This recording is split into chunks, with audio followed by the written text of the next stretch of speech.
నువ్వేం పని చేస్తావు? ఎన్ని సంవత్సరాల నుంచి ఇక్కడ ఉంటున్నారు? నేను 15 ఇయర్స్ అయింది మేడం. మేము వేరే వాళ్ళది కొనుక్కున్నాము. ఇక్కడికి వచ్చి మా అమ్మ వాళ్ళు కట్నం ఇస్తే ఆ కట్నంతో ఇక్కడ కొనుక్కున్నాము. నేను ఇండ్ల పనే చేస్తాను, వంట చేస్తాను. ఇప్పుడు పిల్లలు చిన్న పిల్లలు మా ఆయన వదిలేసింది మేడం. ఆ ఇంట్లో బ్రతుకుతున్నాను మేడం. నేను ఎక్కడికి వెళ్ళాలి? ఆ పిల్లలు, ఇద్దరు పిల్లలు నాకు, పాప బాబు.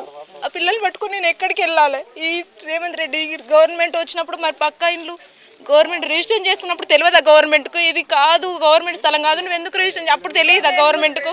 నల్ల బిల్లు కడుతున్నావు, కరెంటు బిల్లు కడుతున్నావు, మరి అవన్నీ తెలియదా వానికి?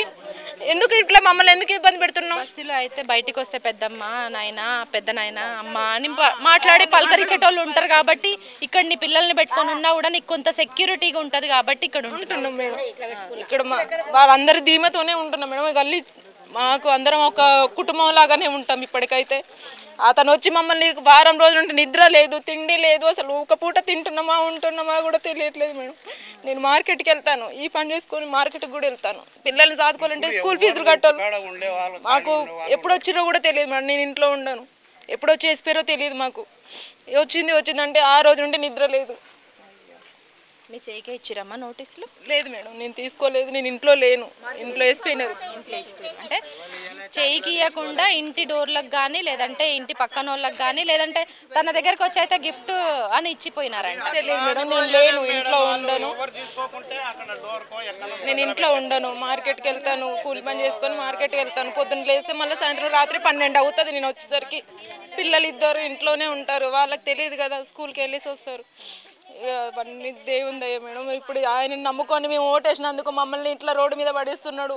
ఆడొచ్చి కూల కొడితే మాత్రం ఫస్ట్ మమ్మల్ని తీసేసిన తర్వాత కూలగొట్టుకొని ఇష్టం ఉన్నట్టుగా చేసుకొని ఫస్ట్ శవాలు మమ్మల్ని తీసిన తర్వాతనే చేసేసుకొని ఎన్ని రోజులు ఉంటా అనుకుంటాడో. ఇట్లనే చేస్తే ఎన్ని రోజులు ఉంటాడు మేడం? ఎన్ని రోజులు? 1 సంవత్సరం ఉంటాడా? తీసేసుకొని ఎకరాలు కబ్జా చేసుకొని కొన్ని ఎకరాలలో కట్టుకున్న వాళ్ళు పెద్ద పెద్ద వాళ్ళని తీసేసుకొని మేడం. మేమేం చేసుకున్నాం? 50 గజాలు 40 గజాలు ఇండ్లే. ఏమైనా ఎకరాలు ఉన్నాయా? మాయి ఎకరాలలో ఉన్న వాడిని పట్టుకొని అంతే మేడం. అంటే పెద్ద పెద్ద భూ కబ్జాలు చేసినటువంటి వ్యక్తుల్ని మీద చర్యలు తీసుకోవాలి కానీ మాలాంటి చిన్న చిన్న పొట్ట కోసం పూట గడుపుకోవడానికి మీరు పనులకు పోతే మీలాంటి వీళ్ళ మీద జులుం చూయించొద్దు అంటావు. అవును మేడం, మేము రోజు కూలి చేసుకొని 1 రూపాయి వెనకకేసుకొని కట్టుకున్న ఇండ్లు ఇవి.